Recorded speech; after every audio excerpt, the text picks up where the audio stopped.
Assalamualaikum warahmatullahi wabarakatuh. Hello everyone and welcome to this video presentation. Introduce myself.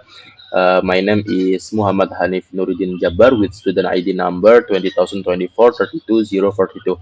Okay, I'm from the Information System major with Class B Multimedia course. Okay, in this video I will be presenting my practical assignment for the Introduction to Multimedia course. The project I create is a single page article website titled The History of Multimedia Development, and in Indonesian is Sejarah Perkembangan Multimedia. This website was built using only HTML and CSS. No JavaScript frameworks or libraries were involved. In this presentation, I will cover four main topics: the article content, the HTML structure, the CSS styling, and the final visual result of the website. So let's get started. Okay. Okay. First, let me briefly explain the content of the article. The website covers three major era in multimedia history. The first section is early era and basic concept. Here we discuss how the term multimedia originated from the word theater and how Vanever Bas in 1914 vision of the MEMEX memory extension device became the conceptual foundation of hypertext, which is the fundamental technology behind links on the internet. Okay, next, the second section covered the CD-ROM and personal computer. In the late 1918 and 1919, this era saw the rise for interactive encyclopedia like Microsoft Encarta, uh, and authoring tools like Macromedia Flash. Okay, next, the third section is about the internet era and modern web, focusing on how HTML5 standardization enable native audio and video playback in browser, paving the way for streaming service and virtual reality. Okay, now let me switch to the code editor and walk you through the HTML structure. As you can see, on the screen, the file start with doc type declaration, which tell the browser this is an HTML5 document. Inside the head section, we have several important tags. The char set meta text ensure proper encoding for Indonesian character. The viewport meta tag the viewport meta tag is uh, critical for responsive design. It tells mobile browser to adapt the content with to the device screen. We also link to our external CSS file name style.css and import the Poppins font from Google Font. Okay. Next is the body is divided into three semantic section: the header,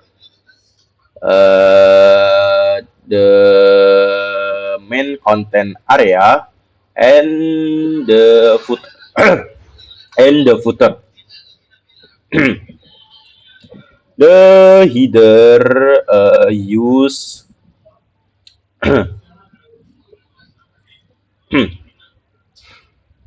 uh, the header use the hero section class. The header use the hero section class and contain the page title where the word multimedia is wrapped in a span tag. This allow you, us to style just that word differently with CSS.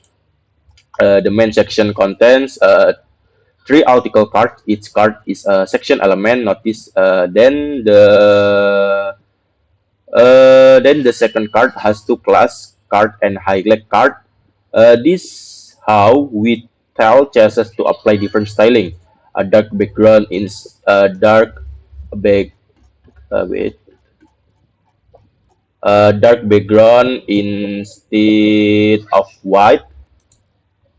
For the middle card, inside each card, we use semantic tags like H2, P for paragraphs, and UL with Lee. For bullet point list link, use anchor text with the target blank attribute to open in a new tab. And finally, the footer contains reference like style as pill shape buttons and copyright notice using the HTML entity and copy to display the copyright symbol. Now, let's look at the CSS file. I'll open style.css. The file begins with the colon root selector which define global CSS variable. I define a variable here, including the primary yellow color and the dark background color and border radius values. The advantage of CSS variable is that if I want to change the primary color across the entire website, I only need to change it in on place. Okay. Next is the universal reset using the asterisk selector, setting margin and padding to zero, remove default browser spacing and box sizing is border box. It's very important. It's make sure that padding and border are included in the elements total width and height, preventing layout overflow issue. For the hero section, I use a technique of giving extra bottom padding is 120 pixels combined with a negative margin bottom is a negative 16 pixel. This creates a visual overlap effect where the first cut appears to slide under the hero header, creating a more dynamic and layered appearance. And the card class use a transition property for smooth hover animation when you hover over a card, the transform translate minus 5 pixel move it upward and the border left color change from transparent to dark. I'll smoothly animate over 0.3 second. Okay, and one of the interesting CSS feature use here the pseudo element. The future Leslie double colon before selector adds a custom yellow star symbol before its list item without needing to add in the HTML. This keep the HTML clean while the styling handles the visual decoration. And finally, the media query at the bottom ensure the website looks good on mobile device when the screen width is 716 pixel or less. The heading font size reduce and card padding decrease to keep content readable on small screens. Okay, now, let me show you the final result in the browser. As you can see, the website display a clean and modern layout. The dark header with a rounded bottom corner transition smoothly into the yellow background. The three article cards, the arrange vertically with the middle card having a dark background, the creates a nice visual contrast. If I hover over the card, you can see the smooth animation, the card lift up and a dark border appears on the left side.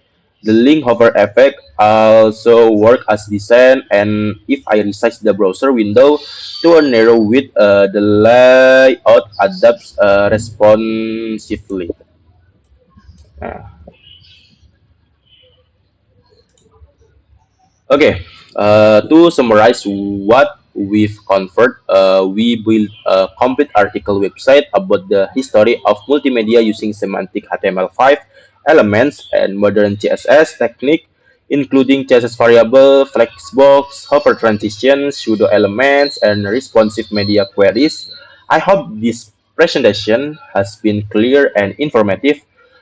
This project was created as part of the Introduction to Multimedia Practical Assignment. Thank you thank you so much for watching, and I'll see you in the next one. Bye bye.